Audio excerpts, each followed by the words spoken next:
শুভ সন্ধ্যা সুপ্রিয় দর্শক শ্রোতা সকলকে শুভেচ্ছা জানিয়ে শুরু করছি বাংলা ভিউ সারাদিনের খবর। এই মুহূর্তে স্টুডিও থেকে সরাসরি যুক্ত হয়েছে আমি শ্রাবণী তালুকদার। এই অনুষ্ঠানের মাধ্যমে আমরা জানিয়ে দেওয়ার চেষ্টা করি সারাদিনে ঘটে যাওয়া গুরুত্বপূর্ণ কিছু ঘটনা সংক্ষিপ্ত রূপে। চলুন জেনে নেওয়া যাক আজ সারাদিনের কিছু গুরুত্বপূর্ণ ঘটনা। মৌলভীবাজারের কুলাউড়া রেলওয়ে স্টেশন কলোনিতে রান্নাঘরের চুলার আগুনে 3টি বসতঘর পুড়ে ছাই হয়ে গিয়েছে।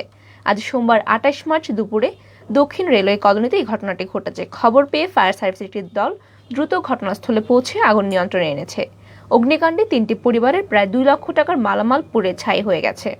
প্রত্যক্ষদর্শীরা জানিয়েছেন, আজ দুপুর 12:30টার দিকে দক্ষিণ রেলওয়ে কলোনির বাসিন্দা নাসিমা বেগমের ঘরে হঠাৎ করে আগুন ধরে যায়। তখন পার্শ্ববর্তী ঘর থেকে আব্দুল মান্নান ও হাবিবুর রহমানের আংশিক ঘর পুড়ে ছাই হয়ে যায়। স্থানীয়রা দ্রুত ফায়ার সার্ভিসকে খবর দিলে ফায়ার সার্ভিসের একটি দল ঘটনাস্থলে পৌঁছে প্রায় ঘণ্টাখানেক প্রচেষ্টার পর আগুন নিয়ন্ত্রণে এনেছে। নাসিমা বেগম জানান, দুপুরে রান্নার জন্য চুলায় আগুন ধরাতে গেলেই হঠাৎ করে এই অগ্নিকাণ্ড ঘটেছে। পরে স্থানীয় লোকজন এবং ফায়ার সার্ভিসের সহায়তায় আগুন নিয়ন্ত্রণে আনা সম্ভব হয়েছে। এই বিষয়ে কুলাউড়া ফায়ার সার্ভিসের ওয়্যারহাউস ইন্সপেক্টর সুলাইমান আহমেদ জানিয়েছেন, আগুনের খবর পেয়ে তারা ঘটনাস্থলে পৌঁছেছেন। প্রায় ঘণ্টাখানেক প্রচেষ্টার পর তারা আগুন নিয়ন্ত্রণে আনতে সক্ষম হয়েছেন। অনেক নাটকীয়তা শেষে সিলেট জেলা বিএনপির বহুল প্রত্যাশিত সম্মেলন ও কাউন্সিল আগামী মঙ্গলবার 29 মার্চ সিলেট রেজিস্ট্রি মাঠে অনুষ্ঠিত হবে। সকাল 10টা থেকে শুরু হবে অনুষ্ঠানের কার্যক্রম। এই লক্ষ্যে চলছে রেজিস্ট্রি মাঠ তৈরির প্রস্তুতি। ইতিমধ্যে মাঠ জুড়ে প্যান্ডেলের বাঁশ পোতা হয়ে গিয়েছে, শুধু বাকি রয়েছে শামিয়ানা টাঙানো এবং লাইটিং এর কাজ। আজ রাতের মধ্যেই পুরোপুরি প্রস্তুত করা হবে সম্মেলন স্থল। এছাড়াও আজ সোমবার বিকেলে বিএনপির কেন্দ্রীয় vice chairman professor doctor AZM Zahid হোসেনের উপস্থিতিতে ভোটারদের মাঝে কাউন্সিলের কার্ড বিতরণ করেছে নির্বাচন কমিশন। সম্মেলন প্রধান অতিথি হিসেবে দলটির মহাসচিব মির্জা ফখরুল ইসলাম আলমগীরের উপস্থিত থাকার কথা রয়েছে সম্মেলনে। সম্মেলনের পরপরই অনুষ্ঠিত হবে জেলা বিএনপির কাউন্সিল। এর মাধ্যমে কমিটিতে আসবে নতুন নেতৃত্ব। 1818 জন ভোটার নির্বাচিত করবেন জেলা বিএনপির শীর্ষপদের নেতাদেরকে। সিলেট জেলা বিএনপির পদে কাউন্সিল হিসেবে 3 পদে লড়বেন 9 জন। এবারের কাউন্সিলে সিটি কর্পোরেশনের মেয়র আরিফুল হক চৌধুরীর সভাপতি পদে প্রার্থীরা ঘোষণা করেছিলেন। তবে কেন্দ্রের একরকম চাপে তিনি গত মঙ্গলবার সংবাদ সম্মেলন করে প্রার্থিতা প্রত্যাহার করে নেন। জেলা বিএনপি সূত্র জানিয়েছে, নতুন সিদ্ধান্ত অনুযায়ী কাউন্সিলে এবার ভোট দেবেন 1818 জন। এর আগে 1993 সালে একবার এভাবে বিভিন্ন ইউনিট কমিটির সবাই জেলা কাউন্সিলে ভোট দিয়েছিলেন। আবার দীর্ঘ 29 বছর পর সেই নিয়মে হচ্ছে জেলা বিএনপির ভোটার নেতৃত্ব নির্বাচন। বিএনপির vice chairman professor doctor AZM Zahid Hossain বলেছেন, 3 মাসের সময় দিয়ে কেন্দ্র থেকে সিলেট জেলা শাখার আহ্বায়ক কমিটি গঠন করা হয়েছিল, কিন্তু করোনা মহামারীর কারণে দলীয় অনেক কার্যক্রম স্থবির ছিল। তাই সময় মতো সিলেট জেলা বিএনপির সম্মেলন ও কাউন্সিল আয়োজন করা সম্ভব হয়নি। 2 বছর 3 মাস পর অবশেষে গণতান্ত্রিক পন্থা অবলম্বন করে জেলার অধীনস্থ 18টি ইউনিটে পূর্ণাঙ্গ কমিটি গঠন করে আগামীকাল অনুষ্ঠিত হতে যাচ্ছে সিলেট জেলা বিএনপির বহুল কাঙ্ক্ষিত সম্মেলন এবং কাউন্সিল। আজ বিকেল 5:30টায় রেজিস্ট্রি মাঠে আয়োজিত সংবাদ সম্মেলনে এসব কথা বলেন তিনি। সংবাদ সম্মেলনে বক্তব্য রেখেছেন সিলেট বিভাগের দায়িত্বপ্রাপ্ত বিএনপির কেন্দ্রীয় সাংগঠনিক সম্পাদক ডক্টর সাখাওয়াত হোসেন জীবন। তিনি বলেন, আগামীকালের সম্মেলনে প্রধান অতিথি উপস্থিত থাকবেন দলের মহাসচিব মির্জা ফখরুল ইসলাম আলমগীর। সম্মেলন ও কাউন্সিল সফলের লক্ষ্যে সাংবাদিকদের সহযোগিতা চেয়েছেন বিএনপির কেন্দ্রীয় কমিটির নেতারা। চলে যাচ্ছি পরবর্তী সংবাদে। মৌলভীবাজারের কুলাউড়ায় মোটরসাইকেল নিয়ন্ত্রণ হারিয়ে গাছের সঙ্গে ধাক্কা লেগে ফাহিম আহমদ নামে 22 বছর বয়সের এক তরুণ নিহত হয়েছেন। রোববার দিবাগত রাত অর্থাৎ 28 মার্চ রাত 1টার দিকে চিকিৎসাধীন অবস্থায় Sylhet MAG Osmani medical college হাসপাতালে তিনি মারা যান। ফাহিম উপজেলার মনসুর এলাকার শাহরু মিয়ার ছেলে। জানা যায়, রোববার রাত 8টার দিকে ফাহিম উপজেলার রবিবাজার থেকে মোটরসাইকেল যোগে কুলাউড়ায় আসছিলেন। পথিমধ্যে তিনি রাজারগাঁও এলাকায় পৌঁছালে মোটরসাইকেল নিয়ন্ত্রণ হারিয়ে একটি গাছের সঙ্গে ধাক্কা লাগে। তিনি গুরুতর আহত হন। পরে স্থানীয়রা দ্রুত তাকে কুলাউড়া স্বাস্থ্য কমপ্লেক্সে নিয়ে যান। কর্তব্যরত চিকিৎসক তাকে দ্রুত উন্নত চিকিৎসার জন্য Sylhet MAG Osmani medical college হাসপাতালে প্রেরণ করেন। সেখানে আইসিইউতে চিকিৎসাধীন থাকার পর রাত 1টার দিকে তিনি মারা যান। ফাহিম দুর্ঘটনায় মারা যাওয়ার বিষয়টি তার বড় ভাই কুলাউড়া চৌমোহনী সিএনজি স্ট্যান্ডের সাধারণ সম্পাদক জুয়েল আহমদ নিশ্চিত করেছেন। কুলাউড়া থানার ওসি বিনয় ভূষণ জানিয়েছেন, মোটরসাইকেল নিয়ন্ত্রণ হারিয়ে গাছের সঙ্গে ধাক্কা লেগে ফাহিম মারা গেছে। এই বিষয়ে পরিবারের কোনো অভিযোগ পাওয়া যায়নি। এতক্ষণ শুনছিলেন সিলেট বিভাগের বিভিন্ন খবর। এবারে চলে যাচ্ছে জাতীয় পর্যায়ে। একাদশ জাতীয় সংসদের 17তম অধিবেশন শুরু হয়েছে আজ সোমবার বিকেল 5টায় স্পিকার ডক্টর শিরিন শারমিন চৌধুরীর সভাপতিত্বে সংসদ ভবনে এই অধিবেশন শুরু হয়েছে। করোনার কারণে এবারের অধিবেশনও সংক্ষিপ্ত হবে। এর আগে গত 9 মার্চ রাষ্ট্রপতি মোহাম্মদ আব্দুল হামিদের সংবিধানের 72 অনুচ্ছেদের 1 দফার ক্ষমতা বলে এই অনুষ্ঠান আহ্বান করেন তিনি। দেশে করোনা পরিস্থিতি কমে এলেও এখনো পুরোপুরি নির্মূল না হওয়ার কারণে এবারের অধিবেশনে যথাযথ স্বাস্থ্যবিধি মেনে অনুসরণ করা হচ্ছে। সংসদের এই অধিবেশনে অংশগ্রহণের জন্য সংসদ সদস্য, সংসদ সচিবালয়ের কর্মকর্তা কর্মচারী এবং গণমাধ্যম কর্মীদের করোনা পরীক্ষা করা হয়েছে।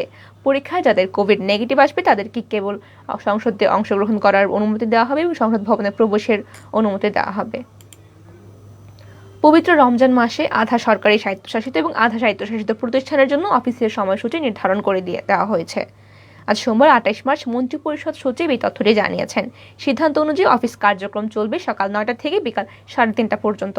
ব্যাংক কার্যক্রম চলবে 9:30 থেকে বিকাল 4টা পর্যন্ত। পবিত্র রমজান মাসের সেহরি ও ইফতারের সময় বিবেচনা করে এবং রোজাদারদের অফিসে আসার সুবিধার্থে সরকারি, আধা সরকারি, স্বায়ত্তশাসিত এবং আধা স্বায়ত্তশাসিত সব প্রতিষ্ঠানের জন্যই নতুন সময়সূচি নির্ধারণ করে দিয়ে দেওয়া হয়েছে। যশোরের বেনাপোল স্থলবন্দরে আধিপত্য বিস্তার নিয়ে বিরোধ এবং হ্যান্ডেলিং শ্রমিক দুই পক্ষের মধ্যে সংঘর্ষ হয়েছে। ঘণ্টাব্যাপী সংঘর্ষে একের পর এক ককটেল বিস্ফোরণ বন্দর এলাকা প্রকম্পিত হয়ে ওঠে। এতে উভয় পক্ষের 6 জন গুরুতর আহত হয়ে যশোর জেনারেল হাসপাতালে ভর্তি রয়েছেন। আজ সোমবার বেলা 11টা থেকে ঘণ্টাব্যাপী সংঘর্ষ এবং পাল্টাপাল্টি ধাওয়ার ঘটনা ঘটেছে স্থলবন্দরের 3 নম্বর গুদামের সামনের এলাকা থেকে। ঘটনাস্থলে পুলিশ গিয়ে পরিস্থিতি নিয়ন্ত্রণে এনেছে। এ সময় সংঘর্ষে জড়িত সন্দেহে বন্দরের 2 শ্রমিককে আটক করেছে পুলিশ। তারা হলেন শার্শা উপজেলার ছোট আচরা গ্রামের আফসার আলী এবং খারিয়াঙ্গা গ্রামের আবুল কালাম। শ্রমিকদের একাধিক সূত্র জানিয়েছে, বেনাপোল স্থলবন্দরের হ্যান্ডলিং শ্রমিকদের মধ্যে 2টি পক্ষ রয়েছে এবং এক পক্ষের নেতৃত্বে বেনাপোল হ্যান্ডলিং শ্রমিক ইউনিয়নের বর্তমান সাধারণ সম্পাদক এবং অন্য পক্ষের মধ্যে কাউন্সিলর রাশেদ আলী, তাদের মধ্যে এই বিরোধটি মূলত ঘটে। পুলিশ এবং স্থানীয় ব্যক্তিদের সঙ্গে কথা বলে জানা গেছে, বেনাপোল 3 নম্বর গুদামের সামনে শ্রমিক ইউনিয়নের একটি কার্যালয় রয়েছে। সকালে শ্রমিকরা ওই কার্যালয়ে অবস্থান করছিল। হঠাৎ রাশেদ আলীর পক্ষের শ্রমিকরা সেখানে আতর্কিতে হামলা করেন। এই সময় তারা কার্যালয়ের সামনে বেশ কয়েকটি বিস্ফোরণের ঘটনাও ঘটিয়েছেন। পুলিশের মহাপরিদর্শক আইজিপি ডক্টর বেনজির আহমদ এবং ডিএমপি কমিশনার মোহাম্মদ শফিকুল ইসলামকে প্রত্যাহারের দাবি জানিয়েছেন বিএনপির সিনিয়র মহাসচিব রুহুল কবির রিজভী। তিনি বলেন, জনগণের করের টাকায় প্রজাতন্ত্রের কর্মকর্তারা এভাবে দলীয় ক্যাডারের মতন বক্তব্য দিতে পারেন না, অবশ্যই তাদেরকে প্রত্যাহার করতে হবে। আজ সোমবার 28 মার্চ দুপুরে নয়াপল্টন বিএনপির কেন্দ্রীয় কার্যালয়ে আয়োজিত সংবাদ সম্মেলনে এসব কথা বলেন তিনি।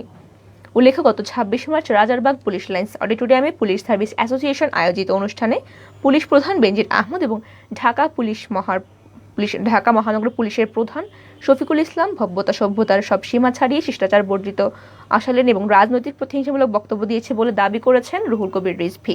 তিনি আরও বলেন, এতে গোটা দেশবাসী হতবাক। তারা আশা করেন পুলিশের এই দলবাজি 2 কর্মকর্তাকে জাতি কোনোদিন ক্ষমা করবেন এবং তাদেরকে প্রত্যাহার করা হবে। শুনছিলেন জাতীয়, এবারে চলে যাচ্ছে আন্তর্জাতিক পর্যায়ে। রাশিয়ার পররাষ্ট্রমন্ত্রী সের্গেই ল্যাভরভ সোমবার 28 মার্চ এক বিবৃতিতে বলেছেন, মস্কোর সঙ্গে বেজিং এর সম্পর্ক সবসময় যে শক্তিশালী অবস্থানে রয়েছে।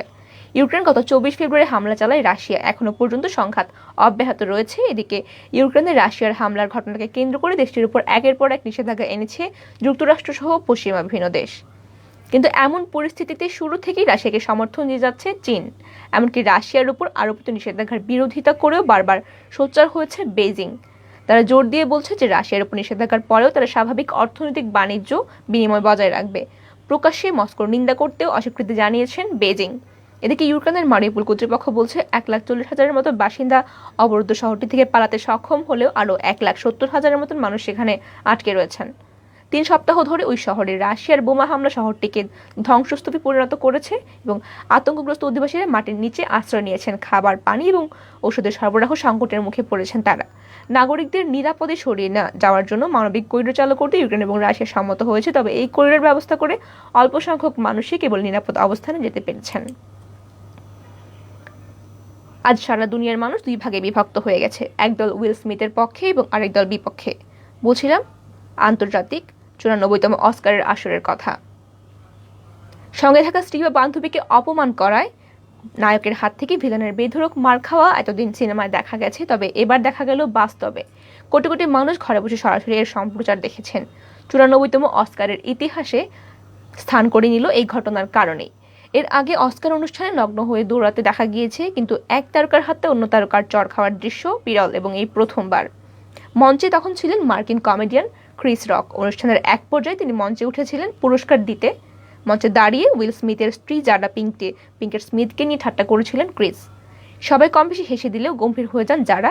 এরপরই ঘটনাটি ঘটে সবার চোখের সামনে। মঞ্চে এসে ক্রিস রককে সপাটে চর কষান উইল স্মিথ।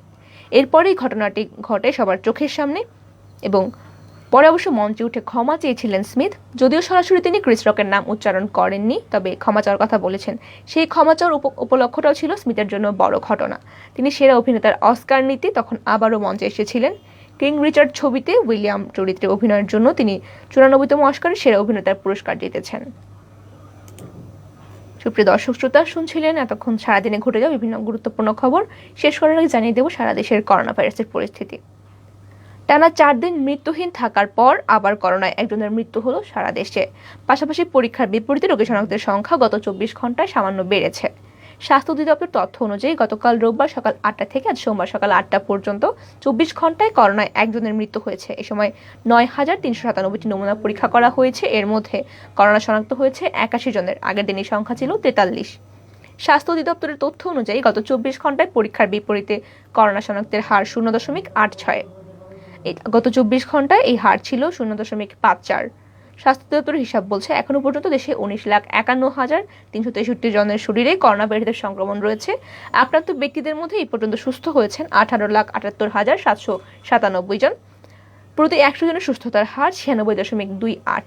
আর এখনো পর্যন্ত করোনায় আক্রান্ত হয়ে মারা গেছেন 29,119 জন। শুরু থেকে এখনো পর্যন্ত দেশে করোনা সংক্রমণের চিত্রে কয়েক দফা ওঠানামা দেখা গেছে। দেশে করোনা পরিস্থিতি প্রায় 3.5 মাস নিয়ন্ত্রণে থাকার পর গত বছরের ডিসেম্বরের শেষ দিকে সংক্রমণ বাড়তে শুরু করেছিল। করোনার নতুন ধরন ওমিক্রনের প্রভাবে দ্রুত রোগী বাড়তে থাকে। গত 6 জানুয়ারি দৈনিক শনাক্তের সংখ্যা 10,000 ছাড়িয়ে যায়। এর 2 সপ্তাহের মাথায় 20 জানুয়ারি দৈনিক সংখ্যা 10,000 ছাড়িয়ে গিয়েছিল। সংক্রমণ বৃদ্ধির ধারাবাহিকতায় দৈনিক রোগী শনাক্ত 15,000-এর উপরে উঠেছিল। 3 ফেব্রুয়ারি পর্যন্ত তা 10,000-এর উপরই ছিল। এরপর নিয়মিতভাবে রোগী শনাক্ত এবং শনাক্তের হার কমছে। দেশে করোনার সংক্রমণ কমে যাওয়ায় আবারও খুলে দেওয়া হয়েছে শিক্ষা প্রতিষ্ঠান এবং তুলে নেওয়া হয়েছে বিধিনিষেধ। সুপ্রিয় দর্শক শ্রোতা, আপনারা শুনছিলেন সারাদিনের কিছু গুরুত্বপূর্ণ খবর। এতক্ষণ সঙ্গে থাকার জন্য সকলকে অসংখ্য ধন্যবাদ। সবাই ভালো থাকুন, সুস্থ থাকুন এবং আমাদের সঙ্গেই থাকুন।